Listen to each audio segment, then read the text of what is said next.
Hello everybody, and welcome back to another David Peters Deep Dive. Today I will be covering the Basal Synapisda, so without any further ado, let's get into it.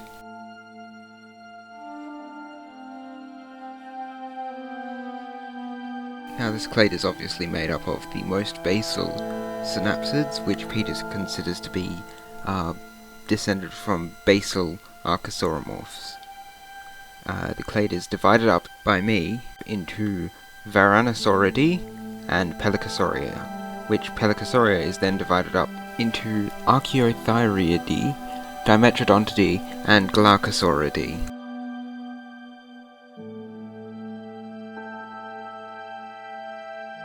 Varanosauridae, on the LRT, is a family that is the most basal of all synapsids. The most basal member of Varanosauridae is Elliott-Smithia longiceps. In reality, it was a Varanopin varanopid, a family of basal synapsids, from the mid-Permian of South Africa. Peters places it as the most basal Varanosaurid and therefore the most basal synapsid. He does not make any odd claims about Elliott-Smithia.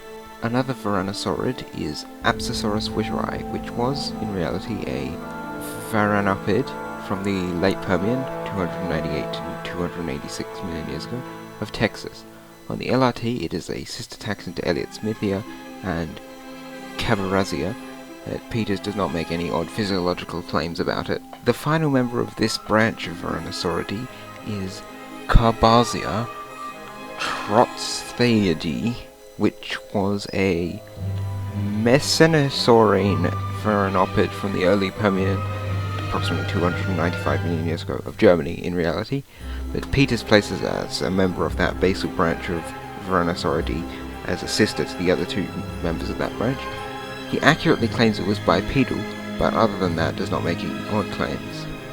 The next Varanosaurid is Varanosaurus greenleorum itself, which, although Varanosaurus is a real and valid genus, V. greenleorum doesn't appear to have ever existed.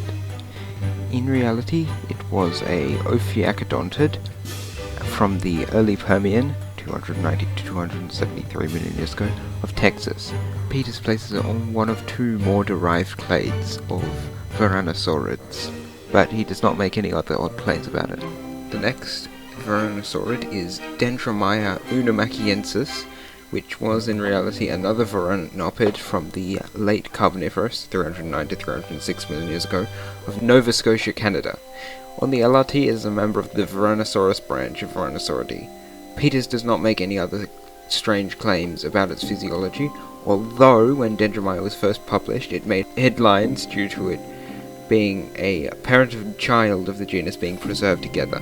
Peters claims these to be two different genera, with the child belonging to the one he talks about here, as he claims the parent to be a basal lepidosauromorph related to caesosaurs. The next Varanosaurid is Entoctonax, which was, in reality, a basal archosauriform from the early Triassic, approximately 250 million years ago, of Antarctica. Peters places it on the Varanosaurus branch of Varanosauridae, but he doesn't really make any other odd claims about it. The next Varanosaurid is Erosaurus greenleorum, which was in reality another Varanopine from the early Permian, 295 million years ago, of North America. He places it as the most basal of a branch of Varanosauridae, which also contains Varanops and Varanodon. Peters restores it with a ridiculously fleshy neck, something not often supported as far as I can tell by serious paleontologists. The penultimate Varanosaurid is Varanops brevirostris, which was previously a Varanopin from the early Permian, 279.5 to 272.5 million years ago, of Texas and Oklahoma. On the LRT, it is placed as more derived than Neurosuchus on that branch and as sister to Varanodon. Peters does not make any other strange claims about it. The final member of Varanosauridae is Varanodon agilis, which in reality was yet another Varanopine from the mid-Permian, Rhodian, of Oklahoma. Peters places it as the sister taxon to Varanops. He does not make any other odd claims about it or its anatomy.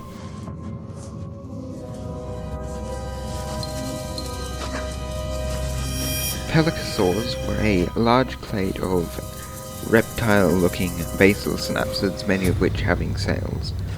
I have divided it up into Archaeothyriidae, which is paraphyletic, Dimetrodontidae, and Glaucosauridae.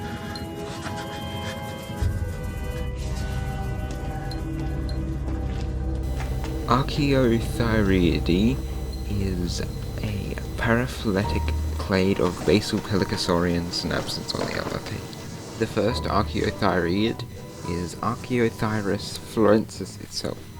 In reality, it was a basal ophioacodontid from the late Carboniferous, 306 million years ago, of Nova Scotia, Canada. On the LRT, it is the most basal pelycosaur and most basal archaeothyreid. Peters does not make any other strange claims about its physiology. The next archaeothyreid is Milosaurus, named after my dog of course. It was a haptodontiform, a clade of basal synapsids more derived than ophioacodonts and containing all mammals and their close relatives, from the late Carboniferous to early Permian, 306.9 to 295 million years ago, of Illinois. Peters places it as the sister taxon to Archaeothyrus, and he does not make any other odd claims about it. The next archaeothyreid is Ophiacodon retroversus, which was in reality an ophiacodont, obviously, known from the late Carboniferous to early Permian, 306 to 280 million years ago, of much of North America and Europe. Peters places it as an archaeothyreid, more derived than Archaeothyreus and Milosaurus. He does not make any other weird claims about it. The next archaeothyreid is Pentylosaurus saxonicus, which was a paleohaterid pantherapsid, a clade of early synapsids containing therapsids and phenacodontids, which was Dimetrodon its relative. In reality, it was known from the early Permian, Ascelion, of Saxony, Germany.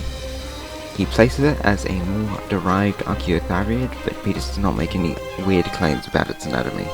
The final archaeothyreid is Haptodus longicordatus. Now this species, H. longicordatus, was synonymized with Haptodus bailii in 1986.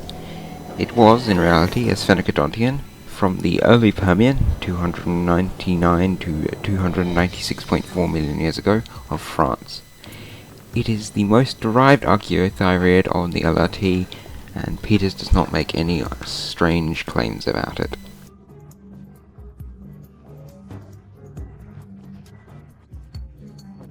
On the LRT, Dimetrodontidae is a family of pelycosaurs, more derived than Archaeothyriidae. It is reasonably closely analogous to the real-life family Sphenacodontidae. The first Dimetrodontid is Echinophyton intermedium, which was, in reality, an ophioacodontid from the late Carboniferous, 308 million years ago, of Nova Scotia, Canada. Peters places it as the sister taxon to Secodontosaurus on the more basal branch of Dimetrodontidae. He reconstructed its missing skull to be more like Secodontosaurus, something he makes up out of nowhere. I actually talked to Peters himself about this, and apparently Echinophyton is no longer on the LRT, so make of that what you will. Next is Secodontosaurus obtusidens, which in reality was a sphenacodontid from the early Permian, 285 to 272.3 million years ago, of Texas. On the LRT, it is placed as a basal dimetrodont, and when Echinophyton was present on the LRT, it was its sister taxon. Peters does not make any strange claims about it physiologically. The next Dimetrodontid is Dimetrodon incisivus itself. It was in reality another sphenacodontid, this time being from the early to mid-Permian, 295 to 270 million years ago, of the southwestern USA and Germany. Peters places it as a derived Dimetrodontid and the sister taxon to Sphenacodon. His interpretation of it is very accurate to the real creature. The final member of Dimetrodontidae is Sphenacodon ferox, which in reality was a sphenacodontine sphenacodontid from the late Carboniferous to early Permian, 300 to 280 million years ago, of the USA. Peters places it as one of the most derived Dimetrodontids, and is sister to Dimetrodon. Peters does not make any claims about it.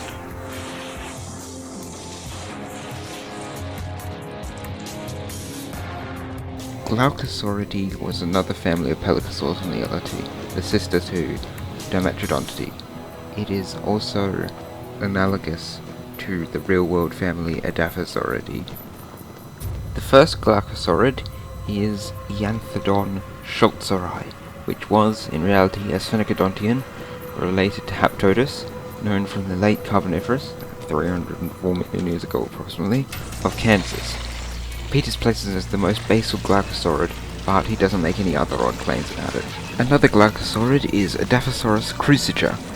In reality, it was a Edaphosaurid sphenacomorph, known from the late Carboniferous to early Permian, 303.4 to 227.5 million years ago, of the USA and Europe. On the LRT, it is more derived than Ianthodon within Glaucosauridae, but Peters does not make any strange claims about it other than this. The next Glaucosaurid, Ianthosaurus horesti, was in reality an Edaphosaurid from the late Carboniferous, approximately 304 million years ago, of Kansas. Peters places it as the most derived Glaucosaurid, sister to Glaucosaurus itself, but he doesn't make any other odd claims about it. The penultimate Glaucosaurid is Glaucosaurus megalops itself. It was in reality a basal Edaphosaurid from the early Permian, 285 million years ago, of Texas. Peters places it as the most derived Glaucosaurid, along with its sister taxon Ianthosaurus. He appears to claim that the holotype, and only specimen, is juvenile, something that there doesn't seem to be evidence for. The final Glaucosaurid, and final creature in this video, is Gordodon craneri, which was another Edaphosaurid in reality, known from the latest Carboniferous or earliest Permian, 299 million years ago, of New Mexico.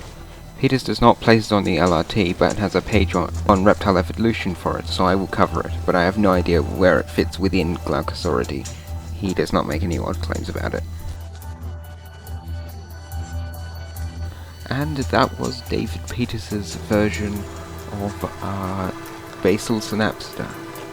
I hope you enjoyed this video, and I'll see you next week, probably with another one of these. Hopefully it will be something easy. Oh no. But until then, always remember Rule 9.